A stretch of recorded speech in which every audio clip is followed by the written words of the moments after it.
Okay mga Eels, papayto ko sa inyo yung ginawa ko, kung pwede ba to, kayo na umusga. Ginawa ko dito, kinuha ko yung transformer ng 5AB5023. Tapos yung 14, ginawa ko isang 14 tsaka 0. Ginawa ko rito sa supply, ginawa ko isang 0 tsaka 14. Nilagyan ko ng bridge diode, tsaka nilagyan ko ng 50 by 10,000. Pwede ba yung mga ka-reels? Tapos ang output niya 17.9. 18 na, nag-18 na ngayon. Ayan, 18. 18 volts DC. So, ayan.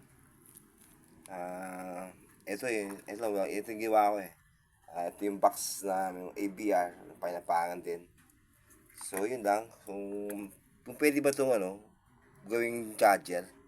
Heavy, ano kaya ito? Maganda kaya ito? So, yun lang. Tanong ko lang. Ito, kung okay lang ba yan. Makapag-charge kaya siya ng battery. So, yun lang mga ka-reels. Okay.